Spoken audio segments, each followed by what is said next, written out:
The house had always been quiet, too quiet, until the day Emma stepped through its broken door. She thought it was just an old house, abandoned and forgotten. But the moment her foot crossed the threshold, she could feel it. Something alive. Waiting. It was as if the walls themselves whispered, "You're not meant to be here." For years she'd heard stories of the McAllisters, of the fire that had taken them all in an instant. But Emma never believed in ghosts, until the house remembered her name, and everything she thought she knew about the world shattered. Now, with the weight of the house's twisted history pressing against her chest, Emma is faced with a terrible truth, one that could cost her more than just her life. As the darkness in the corners of her mind grows, she realizes the house doesn't just want her soul, it wants her fear, and the only way to escape is to give something more. But what if the price of salvation is more than she can bear? The small farmhouse stood at the edge of a forgotten town, its windows flickering like candlelight in the distance. It had always been quiet here, the kind of silence that clung to the air, thick and almost oppressive. Emma had moved into the house a few weeks ago, hoping the isolation would help her finish the novel she'd been trying to write for years. But it seemed like solitude wasn't going to be the refuge she'd imagined. The house itself was old, probably older than the town, its stone walls weathered by decades of rain and wind. The floorboards creaked with every step she took, and the air inside always felt cooler than the outside, as though the house itself breathed a cold sigh whenever she entered a room. Emma had come to embrace these quirks at first. It was a retreat, a place where she could escape the noise of the world and focus on her writing. But it hadn't taken long for the house to begin showing signs that it was anything but peaceful. It started with the whispers, quiet at first, like the faint hum of a distant conversation, barely audible against the rustling of the wind outside. At night, Emma would sit at her desk writing words she wasn't sure anyone would ever read when she would hear it. Soft scratching sounds against the walls. She would pause, staring at the shadows in the room, listening intently. But there was never anyone there. The first few times, she chalked it up to the house settling. Old houses did that, didn't they? They groaned, they creaked.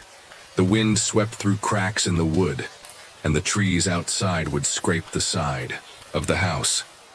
She ignored it as best as she could, telling herself it was just her imagination running wild. But then came the knocks. The first knock came late one night, a sharp rap at the front door that made Emma's heart lurch. She froze, her chair, pen halfway to paper, staring at the front door as if it might burst open at any moment. Who could be out there? It was late, too late for anyone to be visiting. Emma hesitated, wondering if perhaps she had left a window open, and the wind had carried something against the door. But the knock came again, more insistent this time. A heavy, deliberate thud. Her breath hitched in her throat. Slowly, she rose from her chair, feet silent against the creaking floorboards. She stood still for a long moment, staring at the door, the silence thickening around her. The knock came once more, this time louder, almost as if it were echoing through the walls. Emma's hands trembled as she walked toward the door. She reached for the doorknob and paused, suddenly unsure. There was no logical reason for anyone to be out there. She hadn't told anyone she was moving here, and the town itself was small and quiet. Visitors were rare, and no one had knocked at her door since she arrived. What if it's just someone lost, she thought. She opened the door cautiously. The cold air hit her face immediately, and she blinked against the chill. The porch light flickered overhead, casting long shadows across the yard. But there was no one there. No one. Emma frowned, confused. She scanned the yard, half expecting to see someone lurking in the dark, someone who had simply fled the moment. The door opened, but the yard was empty save for the trees that swayed gently in the night wind. The only movement came from the leaves rustling along the ground. She stepped outside onto the porch, looking around once more. Nothing. Just the usual empty night, the quiet expanse of land surrounding her. Was it all in my head? She wondered. But as she turned to go back inside, she noticed something odd. There, on the welcome mat, was a small, crumpled piece of paper. Her heart skipped a beat. She hadn't seen it when she opened the door. Had someone slipped it there? While she stood in the doorway, Emma knelt down and picked up the paper, unfolding it carefully. It was a note hastily written in black ink. "I'm here. You can't stop me." She froze, the paper trembling in her hands. Her mind raced, trying to make sense of what she had just read. The words were simple, but they felt like a weight, like a message that carried with it some terrible truth. Her first instinct was to dismiss it as a prank, a stupid prank, maybe from someone in the town. But something about the note felt different, something about the way it was written. The urgency in the words unsettled her deeply. She stood there for a long time, staring at the note, before she finally went back inside and locked the door behind her. The house was silent again. "It's nothing," she told herself. "Just a weird coincidence. Probably just a local trying to mess with me." But even as she tried to reassure herself, her thoughts began to spiral. The knock had been real. The note had been real. Who had left it? And why? The next few days passed in a haze of unease. The house felt heavier, as if something was pressing down on it, the air thick with the tension of an unseen presence. Emma tried to distract herself with her writing, but her focus was shattered. The words wouldn't come. She was constantly looking over her shoulder, listening for any more knocks, any more whispers. At night it got worse. The whispers, faint at first, began to grow louder, more distinct. Emma would wake to the sound of soft murmurs coming from the walls, from the very floorboards beneath her bed. They weren't words exactly, but a strange, hollow sound that felt like a voice trying to speak through the very fabric of the house. Sometimes, she thought she could hear her name being called, but when she turned, there was no one there. No one but the dark. And then, one night, the knocking returned. It wasn't at the front door this time. No, this time it was from inside the house. A deep, hollow knock, like the sound of someone tapping against the wooden frame of the walls. It echoed through the house in a way that felt unnatural, wrong. Emma's pulse quickened as she tried to pinpoint where it was coming from. "It's not the wind," she thought desperately. "It's not the house settling. It's something else." She stood frozen in the center of her living room, listening to the sound as it grew louder, closer. Knock, knock, knock. The days passed with a strange, mounting tension. Emma had tried to ignore the unsettling noises and the whispers that seemed to follow her wherever she went. But the more she tried to push them out of her mind, the louder they became. She began to dread the stillness of the house, the silence that pressed against her like a thick, suffocating fog. The knocking was the worst. It had become a constant, a rhythmic sound that haunted her every step. No matter what room she was in, no matter how far away she went, it echoed from the walls, as if the house itself was alive and aware of her presence. That night, the knocking came again. This time, not from the walls, but from the door. 3 sharp raps. Just like before, Emma froze. She had been sitting in her study, typing out a few half-hearted sentences on her laptop. The screen blinked in the dim light, but her mind wasn't on her writing. It hadn't been for days. She was too distracted, too paranoid. Her hands hovered over the keyboard, but the words wouldn't come. The knock sounded again. She hadn't imagined it. The sharp, quick sound rattled the silence of the house, and her heart leapt into her throat. Who could it be? She stood up slowly, her feet moving stiffly across the wooden floor. Her hand rested on the edge of the desk, trying to steady herself. Maybe it was someone who had come to check on her, though she had no idea who would be visiting at this. She hadn't told anyone she was living here, and it had been weeks since she'd last spoken to anyone from the town. She walked hesitantly toward the front door, her breath shallow and quick. Every instinct told her not to open it, but curiosity gnawed at her.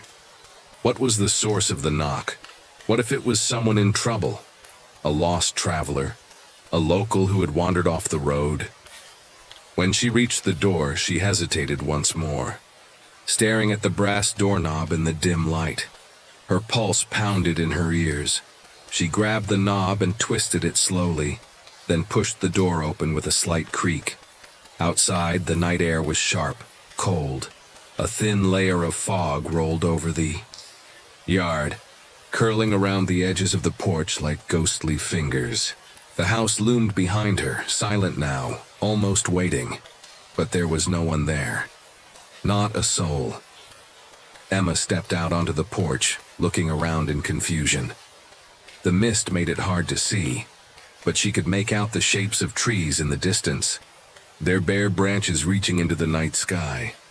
There were no signs of anyone, no footprints, no signs of movement. Her eyes fell to the ground. There, on the welcome mat, lay something she hadn't seen before. It was a small, crumpled piece of paper. Her stomach churned. It was the same feeling she'd had the first time she found a note, a sensation of dread that gripped her insides. She bent down slowly, her fingers trembling as she picked it up. This time, the note was longer than before, more carefully written, the handwriting even more erratic. It read, "You shouldn't have opened the door. He's already inside." Her breath caught in her throat and she glanced over her shoulder at the open doorway. The house seemed so still, so quiet, but a strange feeling crept up her spine, a feeling that something was watching her, something that hadn't been there before. A chill spread through her body, and for a moment she considered closing the door, locking it and pretending none of this had ever happened.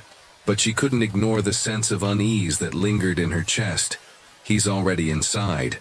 The words echoed in her mind as if they were alive, moving through her thoughts like a disease. Suddenly there was a sound, barely audible at first, a rustling like the sound of paper being shuffled. It came from behind her, from inside the house. Emma turned sharply, but there was nothing there. Only the empty hallway, the shadows stretching across the floor like dark fingers. She stepped back into the house, her eyes darting around as she shut the door behind her. The warmth of the inside felt hollow, almost suffocating. She walked through the living room, the floors creaking beneath her feet. The house was too quiet. It felt wrong, as though the air had thickened, as if the walls themselves were closing in around her. She paused in the hallway, listening, waiting for the sounds to return, but it was only the silence, a silence that felt oppressive, heavy. The rustling sound came again, louder now from the back of the house. Emma's heart began to pound, her throat tight with fear. She knew she had to check. She had to make sure she wasn't imagining things. But every step she took seemed to bring her closer to something she didn't want to find. Something that was waiting for her in the shadows. She moved cautiously down the hall, her footsteps muffled by the old carpet. The sound was louder now, unmistakable. It was coming from the kitchen. Emma stood at the doorway, staring into the dimly lit room. Nothing seemed out of place. The old wooden cabinets were closed, the counters empty. She strained her eyes, looking for any movement, any sign of life. But there was nothing. Yet the sound, soft scraping, continued. It was coming from inside the walls, as though something was moving just beyond the thin plaster. Her hand moved instinctively to the light switch. She flicked it, and the room lit up with a harsh fluorescent glow. Still nothing. But then, in the corner of the kitchen, she saw it. A shadow. It was faint, shifting across the far wall, stretching unnaturally, as if it had been cast by something that shouldn't have been there. Her breath caught, and she instinctively stepped back. She had seen it move. It was a figure, but there was no one in the room. Emma's pulse quickened. She backed away, her mind racing. She had to leave. She couldn't stay here. The house was alive with something she didn't understand, something she couldn't control. But as she turned to run, the door slammed shut behind her. The sound was deafening, like the house had swallowed the air itself. A voice, faint but clear, whispered, "From the darkness you can't leave."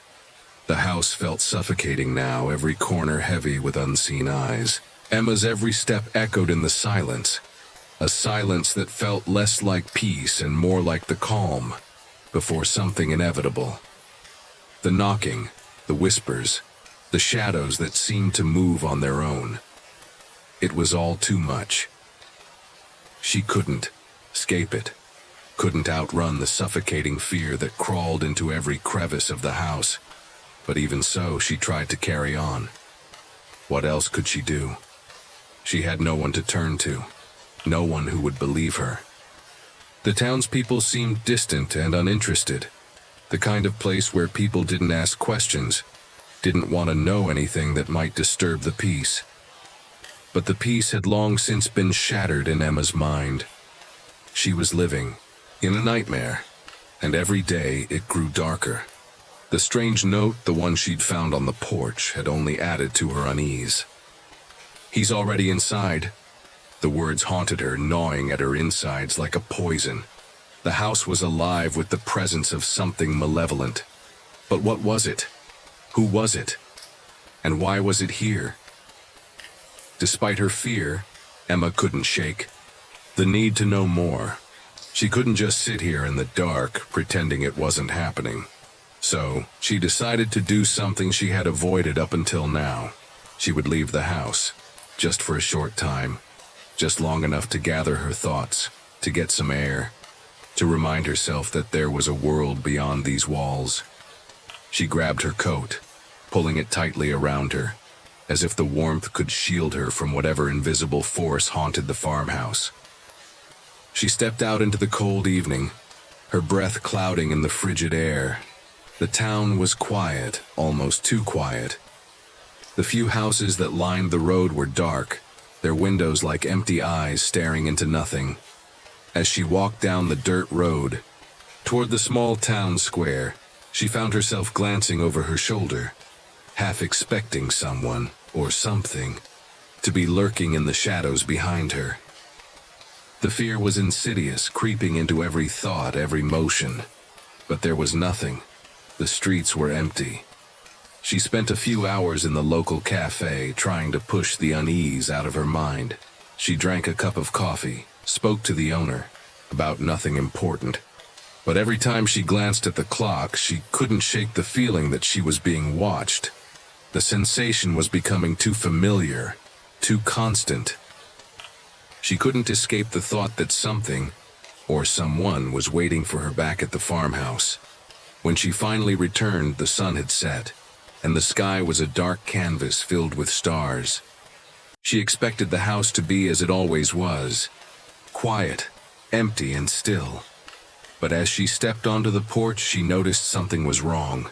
The door was ajar. She froze, staring at the gap between the door and the frame. The light from inside cast a long shadow across the porch, but there was no sign of anyone. Her heart began to pound, and she instinctively reached for the doorknob. She paused. Had she left the door open? No. She was certain she hadn't. Emma's hand trembled as she pushed the door open fully, her mind racing. The interior of the house seemed unnaturally dark, the usual shadows longer and deeper than before.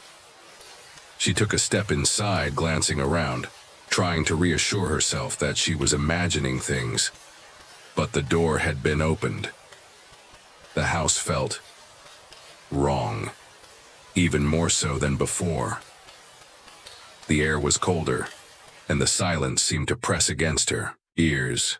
The knocking, the whispers, everything felt closer now, as if the house itself was alive, watching her. "Hello?" She called out softly, her voice trembling in the silence. There was no response, no sign of anyone. She stepped further, into the house, her eyes scanning the darkened rooms. The kitchen was empty, the living room still. Everything seemed undisturbed, as if no one had been there. But then she heard it, the sound of a footstep. It was faint, but unmistakable.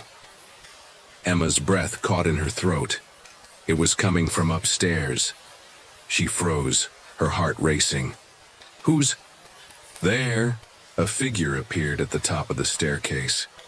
For a moment Emma thought it was a trick of the light, just a shadow. But no, the figure was real, standing perfectly still, watching her from the top of the stairs. It was a man, tall and thin, his features hidden in the darkness. He wore a long coat, and his face was obscured by the shadows, but his eyes shone. In the dim light, dark and hollow, Emma's blood ran cold. "Who are you?" she managed to whisper, her voice barely above a breath. Her heart hammered in her chest as the figure took a step forward, moving slowly, deliberately. Every step he took felt like it echoed through the entire house. He didn't speak at first, just stood there watching her, his head slightly tilted as if studying her. Then, in a voice that sent a chill down her spine, he spoke. "I'm the one who knocked." His words were soft, almost too soft, but they carried an unmistakable weight. Emma took a step back, her mind racing. This isn't real. This isn't happening. It's just my mind playing tricks on me. Just breathe. But the figure on the stairs didn't disappear. He didn't vanish into the shadows like she hoped. He was there, real. His eyes locked onto hers and she couldn't look away. "What do you want?" she asked, her voice trembling. The man didn't answer right away. He just took another step down, closer to her. Emma's legs felt like they were made of stone, rooted to the floor. She couldn't move. Her mind was screaming at her to run, but her body refused to respond.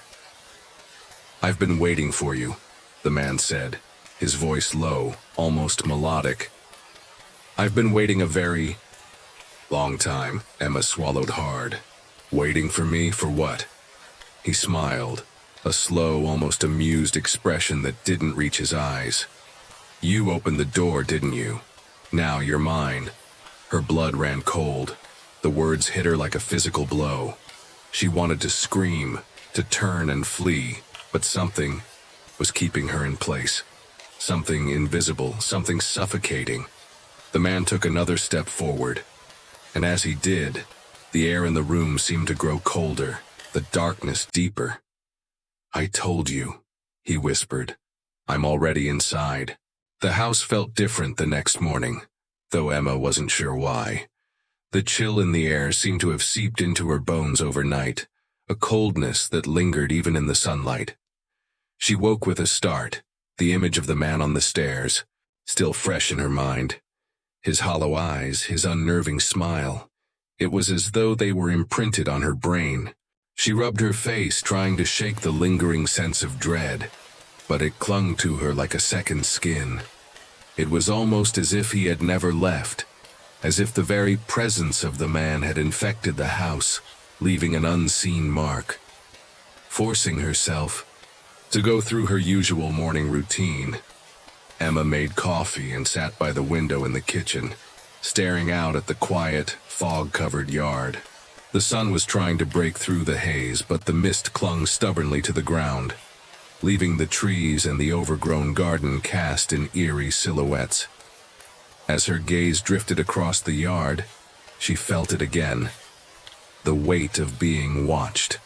It wasn't a feeling she could explain, more of a slow, creeping awareness. She turned toward the window, her eyes scanning the misty landscape, but something caught her attention. Movement, slight and fleeting, near the far corner of the property. A figure. At first, Emma thought it was just a trick of the fog, or perhaps one of the shadows stretching across the yard from the trees. But no, the figure was moving, slowly, deliberately. Her heart stopped. The figure was tall, almost impossibly tall, its body cloaked in shadow. The mist around it seemed to distort, swirling in unnatural patterns as if avoiding its presence. The figure didn't walk like a person, but moved with a kind of unnatural grace, gliding across the yard as though it was floating above the ground. Emma's breath hitched. She knew instinctively that this wasn't just some passerby, some lost traveler making their way through the fog. No, it was something more, something wrong. She leaned closer to the window, her hand trembling as she gripped the edge of the sill. The figure was standing by the large oak tree at the edge of the property now, its form only slightly visible through the haze. But it wasn't moving anymore, it was just standing there, facing her house. Her heart pounded in her chest and an ice-cold shiver ran down her spine. Is it watching me? Without thinking, Emma stepped back from the window, her breath shallow, her eyes darting around the room. She told herself it was nothing, just a trick of the light, or maybe some lost soul wandering the land. But deep down, she knew that was a lie. She knew what she'd seen. The figure had been watching her. She took a deep breath, trying to steady herself. It's just a person, just someone who wandered onto the property. It could be a hiker or a local. I'll go out and ask them what they're doing here. But as soon as she turned to the door, a soft knock echoed through the house. It wasn't loud, but it was unmistakable. A single knock, as if someone was tapping on the door. Her blood ran cold.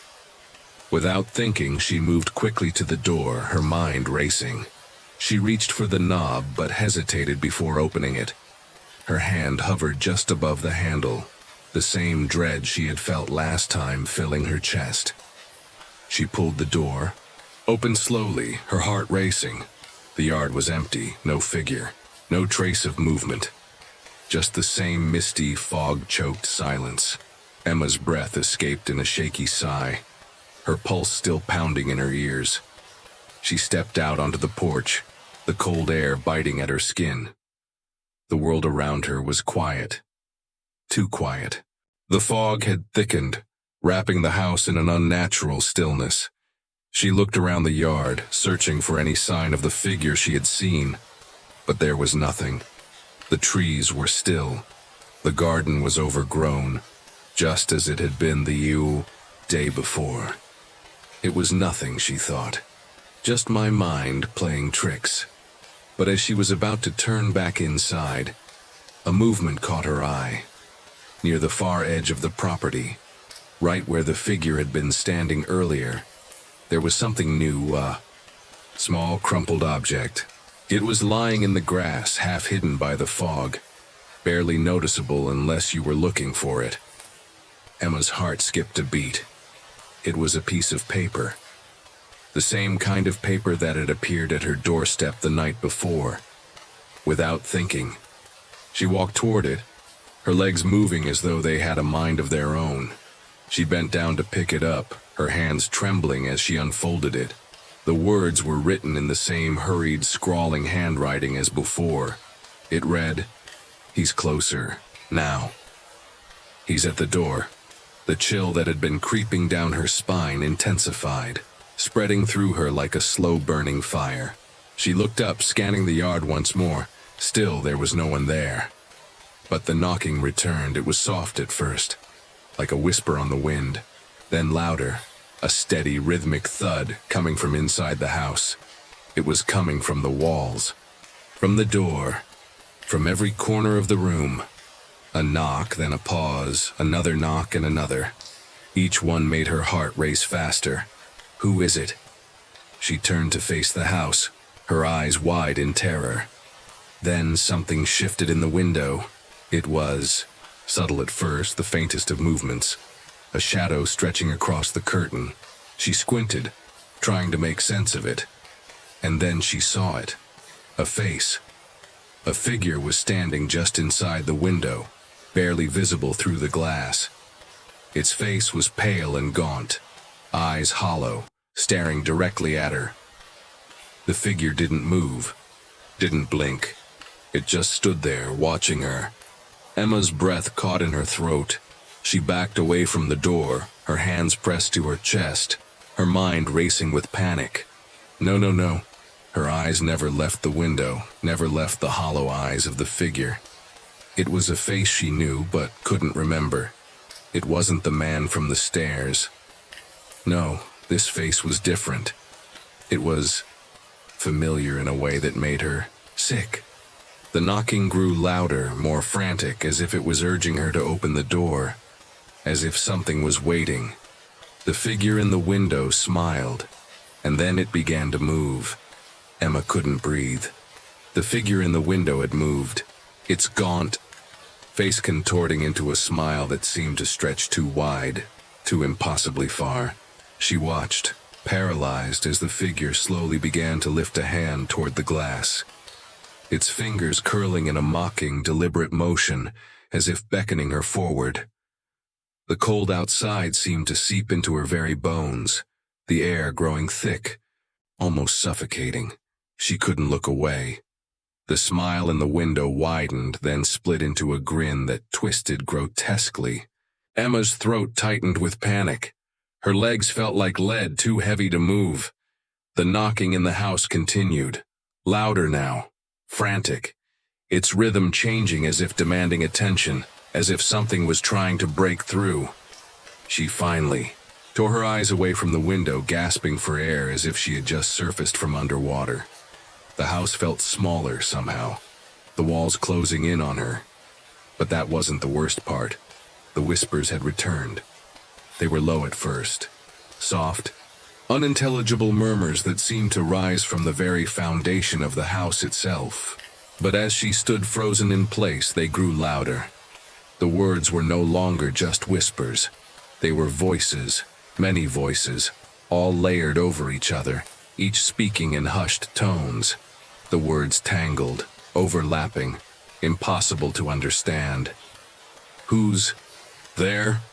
Emma shouted, her voice cracking as it echoed through the empty yard, but there was no response. Only the oppressive sound of the knocking and the whispering. She took a step back toward the door, her heart pounding in her chest. As she reached out to grab the handle, she froze once more, her gaze snapping toward the walls. The whispering seemed to be coming from them. It wasn't just in the air, it was inside the walls, pressing against the plaster, crawling through the cracks, worming its way into her ears. The walls were alive. Her fingers curled into the doorframe, her breath shallow and quick. The knocking was louder now, no longer just at the door but at every surface of the house, from the walls to the floor, to the ceiling above her. The entire house was trembling, like something from within was trying to claw its way out. In a panic, she pulled the door open and rushed back inside, slamming it shut behind her. The moment the door closed, the knocking stopped. The sudden silence was deafening, but the whispers, they didn't stop. They followed her. They were everywhere now, in the house. They weren't coming from the walls anymore. They were coming from inside her head. Emma. Emma. Her name was repeated over and over again, the voices now distinct, each one saying her name with a different tone, a different voice. Some were low and growling, others high-pitched and mocking, but they were all calling to her, calling her name. "Stop it!" she screamed, clutching her head in her hands. The voices seemed to grow louder in response, the pressure in her skull mounting with each passing second. She fell to her knees, her hands pressed against her ears, but it did nothing to stop the deafening onslaught. And then she heard it, a laugh not from the walls, not from the voices in her head, a laugh that came from behind her. She turned around, her blood running cold. The man from the staircase was standing there. He wasn't in the same place he had been the night before, but now, just a few feet away. He was standing in the doorway to the kitchen, his hollow eyes locked on hers. The grin that had once been on his face was gone, replaced by a strange, vacant expression that sent a chill racing through her body. "You're not real," she whispered, her voice shaking. She backed away from him, her feet stumbling over the floorboards. "You're not real." The man didn't speak. He just stood there, unmoving, watching. His eyes never left her, and as the silence stretched between them, Emma realized that he wasn't just watching her. He was waiting for something, waiting for her to make a move, waiting for her to understand something she wasn't yet ready to comprehend. The whispers in her head intensified, their voices growing more frantic, more urgent, as if they were trying to push her toward him. They wanted her to reach out, to acknowledge him, to invite him in. She shook her head violently, trying to push the voices away. This can't be real. This can't be happening. But everything in the house, the very air itself, felt wrong. The walls seemed to pulse with a sickly, rhythmic thumping, the floor beneath her feet shifting with the faintest of tremors. She had to leave. She had to get out. With a sudden surge of adrenaline, Emma turned and bolted toward the door. But as she reached for the handle, she froze. The door was gone. The wooden frame was bare, the once familiar shape of the door now a smooth, featureless surface, like the walls themselves had swallowed it whole. She slammed her palm against the solid wood, panic rising in her chest. "No!" She screamed, pulling at the walls, tugging at the space where the door should have been. Her fingers scraped against the smooth wood, but there was no escape. The walls had shifted, twisted into something unrecognizable. From the corner of her eye, she saw the figure of the man step forward, his movements slow and deliberate, like a predator closing in on its prey. "No," she whispered again, stumbling backward. The whispers were louder now, filling her ears, her mind, until they drowned out everything else. They had become one with the pounding in her chest.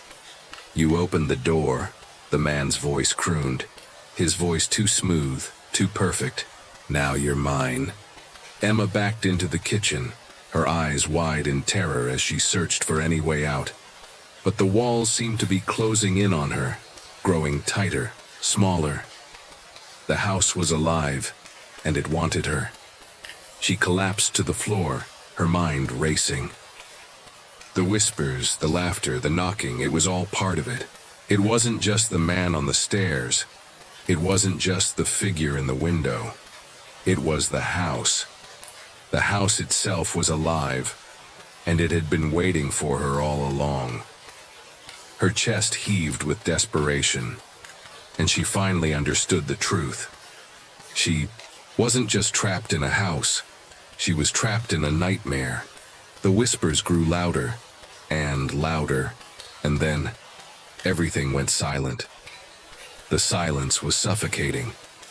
It wasn't the kind of silence that brought peace.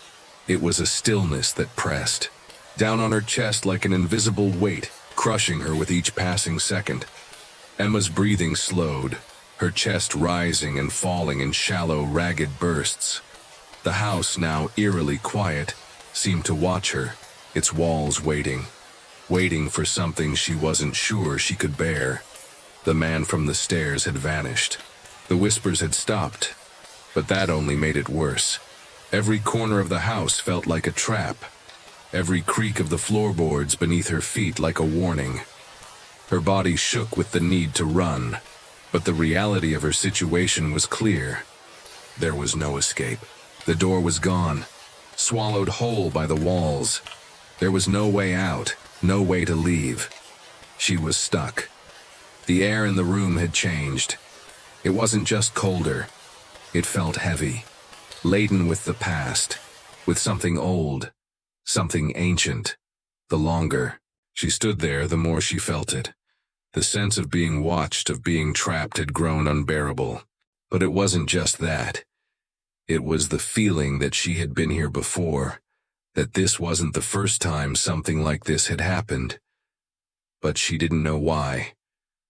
She stumbled toward the living room, her feet unsteady as she walked.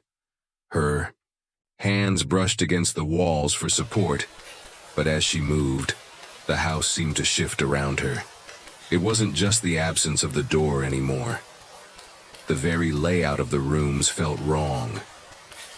The hallways were too narrow, the stairs too steep. The space between the walls was stretching, growing tighter, the house contorting to some dark will. She couldn't understand what was happening, but there was one thing she could feel with absolute certainty. She wasn't alone, not anymore. The house had never been empty.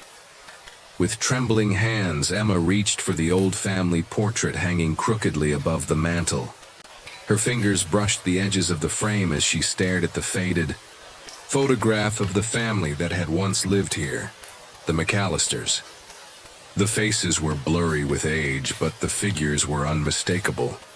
A man, a woman, two young children, their smiles bright and hopeful. Emma had seen the portrait countless times over the years, but never like this. Never with such a sense of dread. Something about the picture, about the family, felt wrong. She stared at it, searching for an answer she couldn't quite grasp. The sudden creaking of floorboards behind her made her spin around. No one. Her heart thundered in her chest as she strained her ears, listening, waiting. Another creak, and then voice. It was faint, like a whisper across a great distance, but it was unmistakable. "You're too late." Emma's blood ran cold. The voice wasn't in her head this time. It came from behind her. Too late, too late, too late. The words echoed through the room like a cruel refrain, bouncing off the walls, the floor, the ceiling. The sound was deafening, reverberating through her skull, shaking her to the core. She whirled around, eyes wild, but there was no one there. Just the same dusty old living room, with its faded furniture and creeping shadows. Too late. The voice came again, this time from the walls themselves. Her breath hitched. It was impossible. The walls, and they were speaking. They were alive, the words pouring from the cracks and seams as though the house had a voice of its own. One that was old and bitter and full of hate. The whispering swelled to a crescendo, and then, suddenly, it stopped. The room fell silent. Once more, Emma's mind reeled as she stumbled backward, her pulse racing. She couldn't make sense of any of it. The house, this house, it was alive. The very walls, the floorboards, the air, everything was saturated with something dark, something malevolent. And then, just as she was about to lose her grip on reality, a memory flashed in her mind. Her mother's voice. It was soft, comforting, like a lullaby she hadn't heard in years. "Don't listen to the house, darling. It whispers to everyone." The words echoed in her mind like a distant echo. And for the first time, Emma began to understand. She had been here before. She had heard the whispers before. Her mother had warned her about this house, about its strange and unnatural influence. Emma's knees buckled, and she collapsed to the floor. She couldn't breathe. Her mother had known. She had known about the house. But what happened to her? Her thoughts spiraled as she tried to remember. It had been so long since her mother had passed away, but Emma's memory of her was sharp, clear. She could still picture her mother's comforting smile, her warmth, her gentle words. And yet, she had never spoken about the house in detail. never mentioned how or why they had come to live here. Why had they left the city? What had driven them here to this isolated, decaying farmhouse? What happened to her mother? Suddenly, the room seemed to spin. The walls were closing in again, and Emma's breath quickened. She needed to remember. She needed to know. She forced herself to stand, to push through the dizziness and the overwhelming sense of dread. She had to find the answers. The truth was buried somewhere in this house. She was sure of it. And somehow she knew that it was tied to the McAllisters, the family in the photograph, and to the whispers that had haunted her all her life. A faint memory flickered. Her mother had spoken of a fire years ago that had destroyed the family who had lived here before them. The McAllisters. The whispers came again, but now they were different. They weren't just speaking to her, they were speaking about her. She's back, she's the one who opened the door. A chill ran down Emma's spine. It wasn't just that the house was alive, it was hunting her. And the McAllisters were somehow connected to it all. They had never really left the house, the fire, the family. Emma's mind raced. "You're too late," the voice echoed again. And this time Emma understood. The house wasn't just alive, it was waiting for her. The house felt alive. Emma's legs trembled beneath her as she stood in the center of the living room, her mind spinning. The whispers had returned, but now they were louder, more insistent. The voices filled every corner of the room, creeping into the air like a dense fog, coating the walls and floorboards in an oppressive sense of dread. "You're too late. You're too late." The words swirled around her, a low chant, an incessant reminder of something she could barely comprehend. The house, once a place of familiarity and comfort, had become a living nightmare, suffocating her with its unnatural presence. She stumbled backward, her hand clutching her head as the voices overwhelmed her senses. Her mother's words echoed in her mind. "Don't listen to the house, darling. It whispers to everyone." But no matter how hard Emma tried to ignore it, the whispers pressed closer, wrapping around her like chains. She had to get out. There had to be a way out. The door. She needed to find the door. The one that had disappeared, the one that had been swallowed by the walls. Her mind raced as she scanned the room again, desperate for an escape. Her eyes darted over the furniture, the broken windows, the paintings on the walls. All of it felt wrong, out of place, as if the house itself was manipulating her perception. With a surge of determination, Emma ran toward the spot where the doer had once stood. The smooth, featureless wall mocked her, its surface cold and impenetrable. She pressed her palms against the wall, feeling the wood beneath her fingers, but it was no use. The door was gone. It had vanished into the house, just like everything else. The house wasn't just a structure, it was a trap, a labyrinth designed to keep her inside. But why? The answer was there, just out of reach. The McAllisters, the fire, the whispers, her mother's warning. Emma's chest tightened as a chilling thought began to take shape in her mind. The house wasn't just alive, it was feeding on her. The realization hit her like a wave. It was the McAllisters. They never left, not really. The fire had consumed them, but their spirits, their presence, had lingered. And they were now trapped inside the walls, inside the house, just like Emma.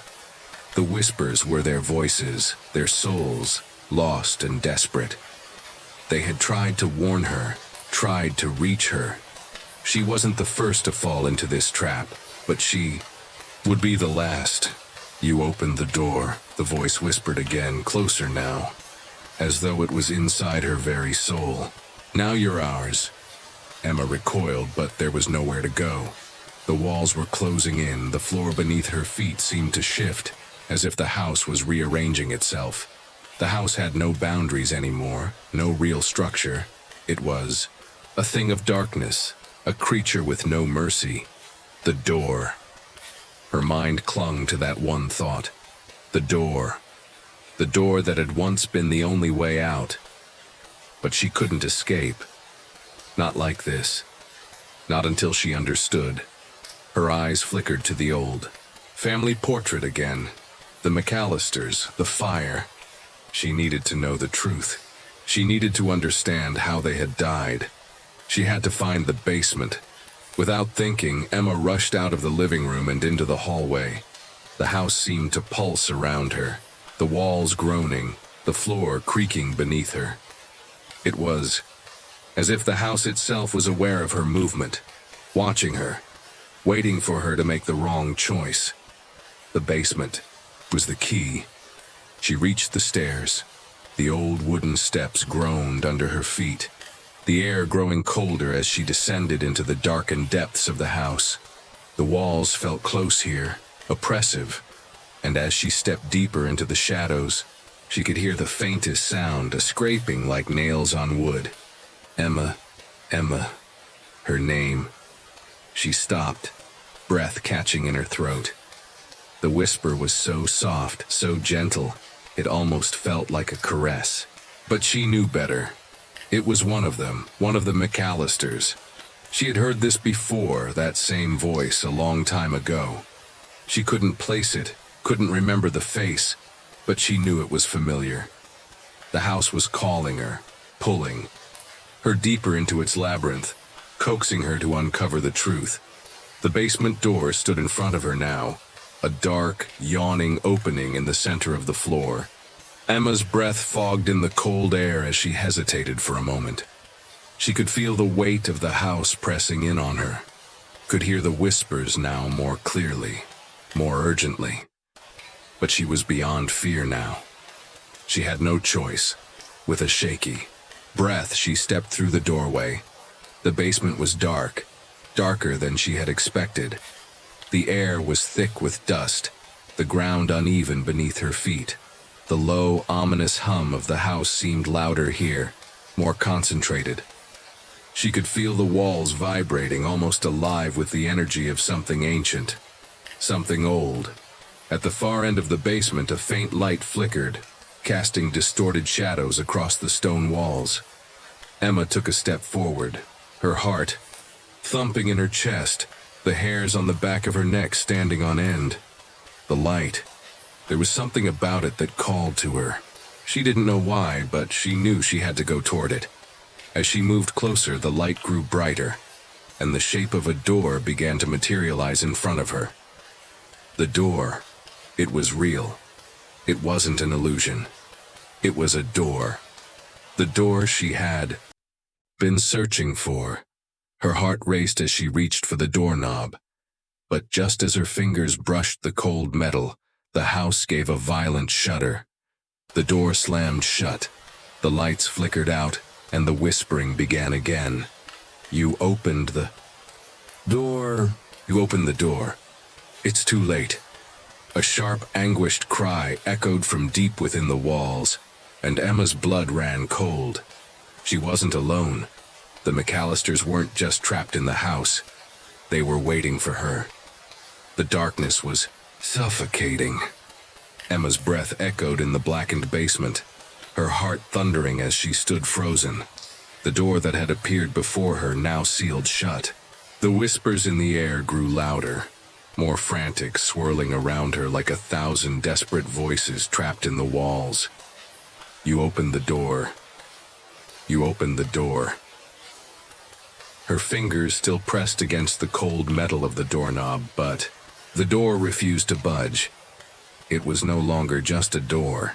It had become an obstacle, an impenetrable barrier that refused to let her pass. What was on the other side? A low growl reverberated from within the house, deep in the heart of the walls, as if something ancient had just woken. The house seemed to breathe, and in that moment, Emma understood something terrible. She wasn't just trapped. The house had chosen her.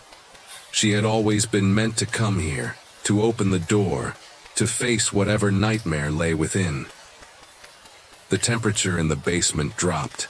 Emma shivered as her breath clouded in the air, the icy chill creeping into her skin like claws. She couldn't shake the feeling that the house was alive. No, more than alive. It was aware, watching her every move, anticipating her thoughts. There was something buried in the basement. Something important. The McAllisters. She needed to know what had happened to them. Why their presence lingered in the walls. She had to understand why they were tormenting her. Why the whispers kept calling her name. Emma backed away from the door, her mind racing, as she searched the dark basement for any clues. The air smelled of dampness and decay, and the light from the flickering bulb above her barely illuminated the dusty corners of the room. But something caught her eye. Against the far wall, hidden beneath layers of forgotten boxes and old furniture, was a weathered chest. It was covered in cobwebs, its edges worn and chipped from years of neglect. The chest seemed to pulse with an unnatural energy, the faintest hum vibrating through the floor beneath her feet. Without thinking, she made her way toward it. Each step felt like a violation, each breath in the oppressive air a struggle. The whispers, now more urgent, clawed at her mind, trying to drive her back. But Emma pushed on, her hands shaking as she reached the chest. She wiped the dust and cobwebs away from the lid, revealing a rusty lock that had long since given way to time. With trembling fingers, she grabbed the lock and twisted it open. Inside, she found old letters, photographs, and a single faded journal. She took the journal first, her hands barely able to grip it, as if the weight of the past was too much for her to bear. She opened it carefully. The pages were yellowed, the ink smudged with age. But as Emma read, the horror began to unfurl. It was written in the hand of one of the McAllisters, Clara McAllister, the mother. Her words were frantic, desperate. The house has taken them. The house is alive. It speaks to them, whispers to them in the night. It won't stop. It won't. Let us leave. Emma's breath caught in her throat. We thought we could escape the fire, but the fire was only the beginning. We tried to leave, but we couldn't. We couldn't leave the house, it won't let us go. She turned the pages rapidly, her eyes scanning the words. Clara wrote about strange occurrences in the house, disappearing objects, shadows that moved, on their own. A constant pressure on their chests like being watched, suffocated. But it was the last entry that stopped Emma's heart cold. The house demands one of us. It feeds on our fear. I can feel it in my bones. I don't know how much longer we can survive. We have to leave before it takes us all. But I fear that one of us has already been chosen. Emma's hands trembled as she dropped the journal. The house wasn't just alive, it was hunting. Her pulse raced as the implications of Clara's words sunk in. The McAllisters had tried to escape, but the house wouldn't let them. It had consumed them, just as it had begun to consume her. One of us has already been chosen. Her breath came in quick bursts as the realization hit her. The house hadn't just trapped them, it had taken them. The McAllisters' spirits were bound. To the house, their souls twisted into something dark, something hungry. The fire had only been the beginning. The house had been waiting for her to open the door. Her fingers pressed against the cold stone wall beside her, her skin tingling with the electric presence of something otherworldly. The basement felt like a tomb now, a place of death, and she could feel it in the very air, the weight of it pressing against her lungs. It was waiting for her. You opened the door. The whisper echoed in her mind again, louder this time, a guttural growl that vibrated in her bones. She whirled around, but there was nothing. The room was empty, save for the boxes and the shadows. But as she turned, she saw something that made her blood run cold. A figure was standing at the top of the stairs. It was Clara McAllister.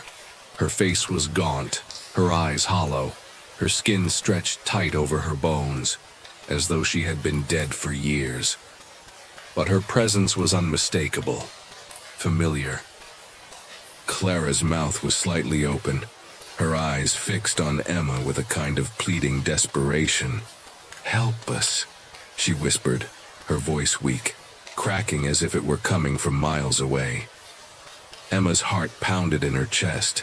The figure raised a hand toward her, but as soon as Emma took a step forward, the figure vanished into the shadows, leaving nothing but the oppressive silence in its wake. It was too late.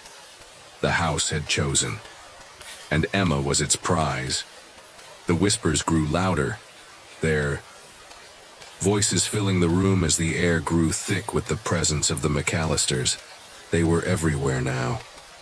Their desperate cries and pleading voices tangled together, overlapping, until it became impossible to distinguish one from another.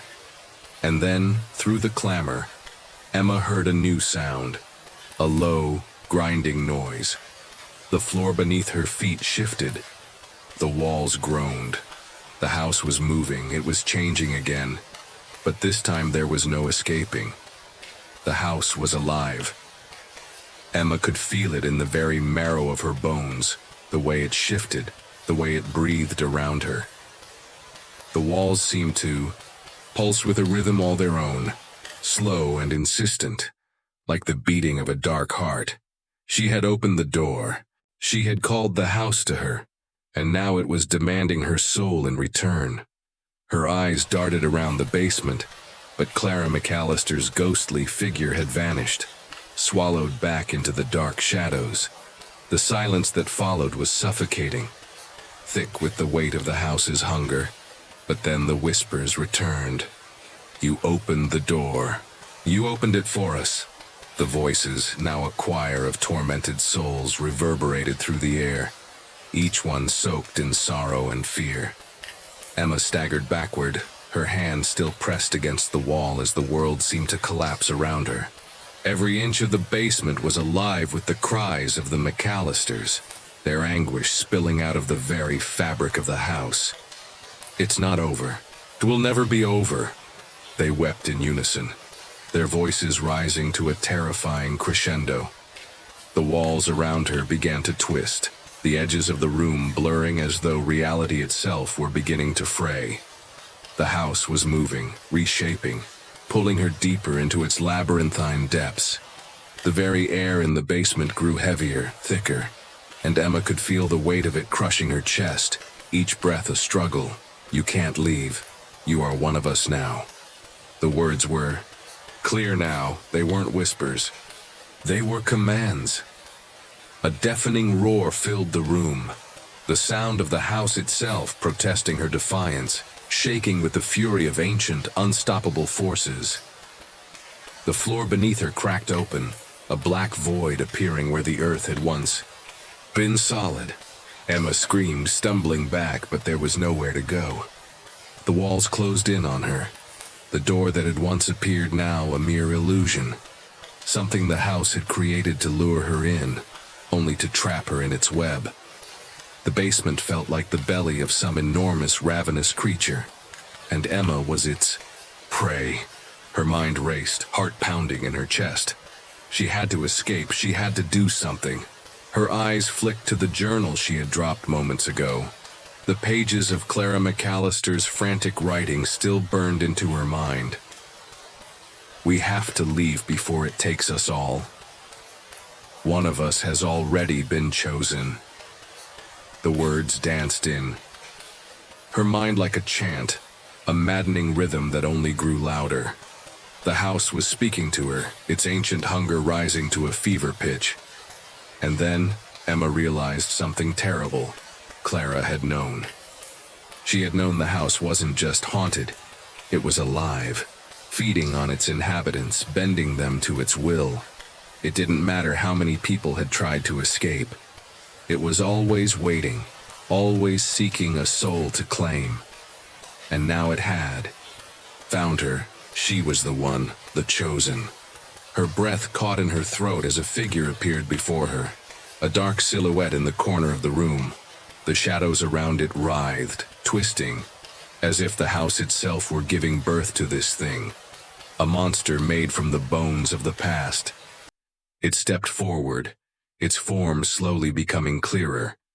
It was Clara McAllister, but twisted, distorted. Her eyes hollow and black, her skin stretched taut over her skull. She no longer looked like a woman. She was a thing of nightmares, her mouth opening to reveal sharp, jagged teeth, her voice no longer the gentle whisper Emma had heard earlier. "You should never have come," Clara's voice rasped, the words dripping with venom. "Now you will pay the price." Emma's legs gave out and she collapsed to her knees, the weight of everything crashing down on her all at once. The house wasn't just trapping her. It was feeding on her fear, on her desperation. The spirits of the McAllisters weren't simply victims of a tragedy.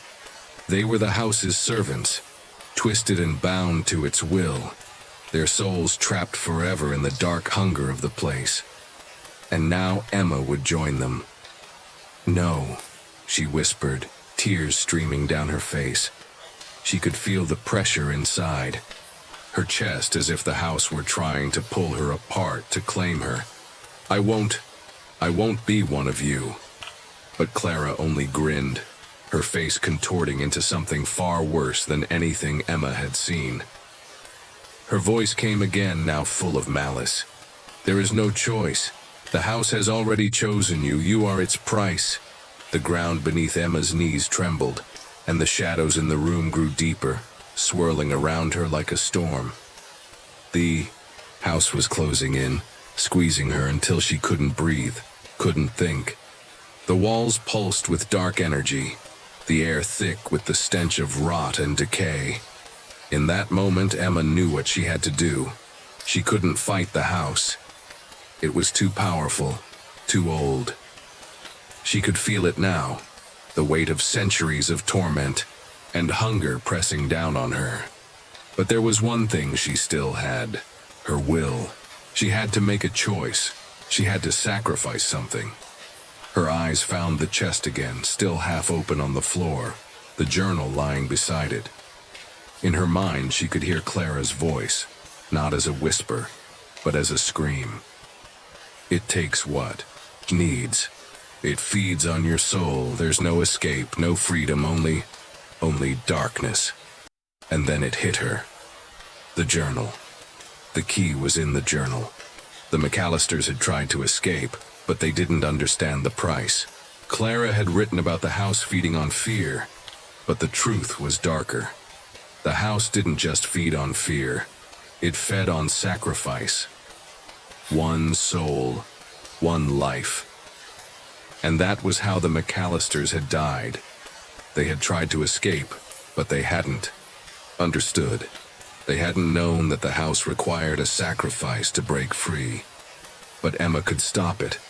She could end this. Her mind raced. She closed her eyes, her pulse hammering in her temples. She had to choose. She had to give the house something. But who? And what?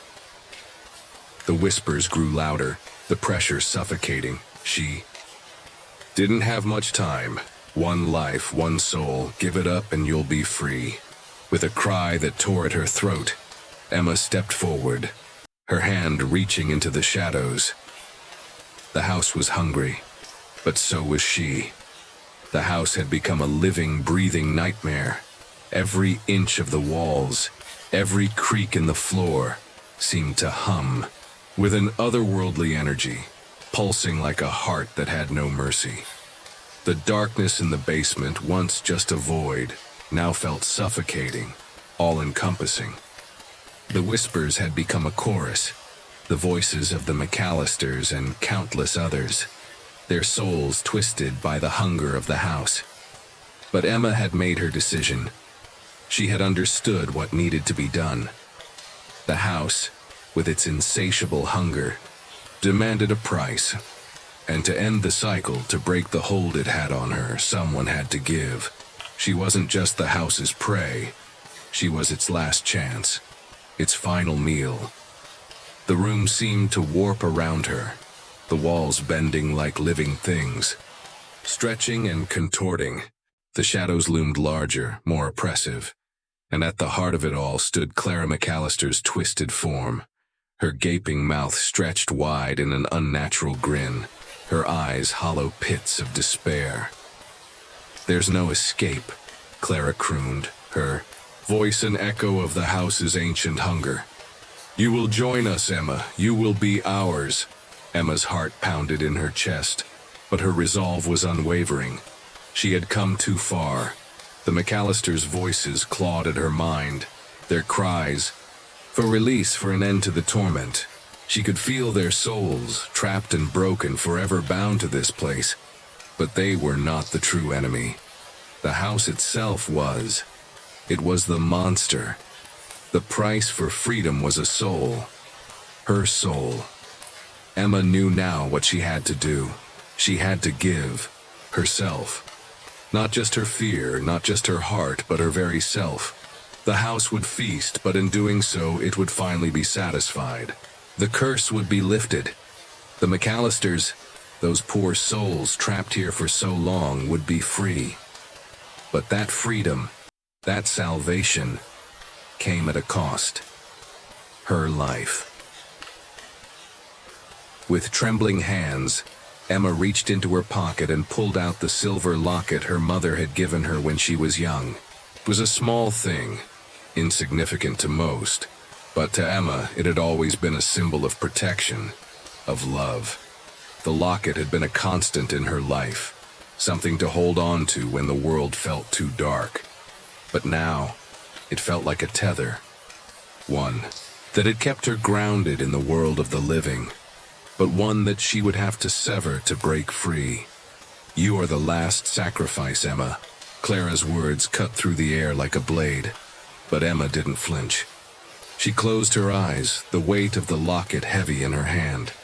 She could feel the house drawing closer, feel its tendrils wrapping around her, pulling her deeper into its grasp. It was time. In one fluid motion, she tore the locket from her neck and threw it into the abyss of the shadows before her. The locket disappeared with a quiet clink, swallowed by the darkness. A breath of silence followed, and then the house shuddered. The floor beneath Emma's feet trembled violently, and the walls began to crack, splintering like dry wood. The shadows writhed, twisting into nightmarish forms. But something else, something pure, began to rise within the chaos. Light. For the first time since Emma had entered the house, there was light. Faint at first, like the first rays of dawn breaking through the storm, but growing stronger with each passing second.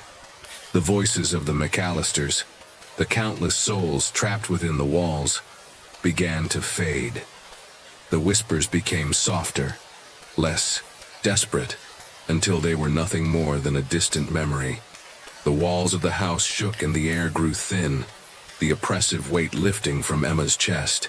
Her legs wobbled beneath her, her body feeling like it was unraveling, like the very threads of her existence were being pulled apart. But she didn't care. She had made her choice.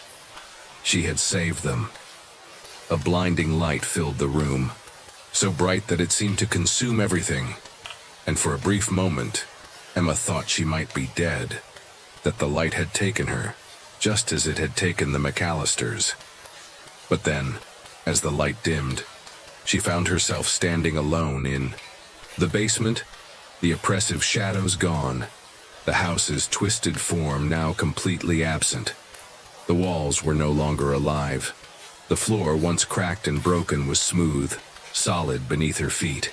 The air was still, calm, as if the house had been erased from existence.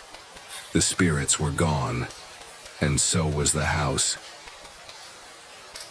Emma blinked, breathing in the fresh, clean air, her chest rising and falling in a way she had never felt before. She was standing in the basement, but it was different now. The nightmare had ended. The curse had been broken. A soft sound caught her attention, the sound of a door opening. She turned, and there, standing at the top of the stairs, was her mother. Her mother, looking as young and vibrant as she remembered, as though the years had never touched her. Her face was warm, her smile comforting. "Emma," her mother said softly, her voice full of love. "You did it, you freed them, you freed us all." Emma's eyes filled with tears. She was free. The McAllisters were free. And she, too, was free. But the price had been steep. Her mother took a step toward her, and Emma ran into her arms, feeling the warmth of her embrace, feeling her love wash over her. The house had taken so much, but it had given something in return. Emma had sacrificed her life to free the spirits trapped in the walls, and in doing so, she had set herself free. The door at the top of the stairs opened wider, revealing the world outside, bright and welcoming. The weight of the house, the shadows, the terror, they were all gone. Emma looked at her mother, her heart swelling with love and sorrow, knowing she had done what she had to do. "Come, Emma," her mother said, her voice full of peace. "It's time to go home." And as Emma stepped forward, the darkness of the house faded completely, leaving only the soft embrace of the light. She was free. They were free. And the house, finally, was silent. As the final whispers of the McAllisters fade into the shadows, and the house's insatiable hunger is finally silenced, Emma's sacrifice leaves behind more than just an empty, haunted building. It leaves a legacy of fear, redemption, and the haunting question: how far would you go to save those you love? But the story doesn't end here. The echoes of the house still linger, its dark influence stretching beyond its walls. You've only witnessed a fragment of its terrible power, but there are more secrets to uncover, more choices to face. Will you take the next step with Emma? Will you face the haunting, the terror, and the price of salvation alongside her? The house is waiting. The question is you ready to enter?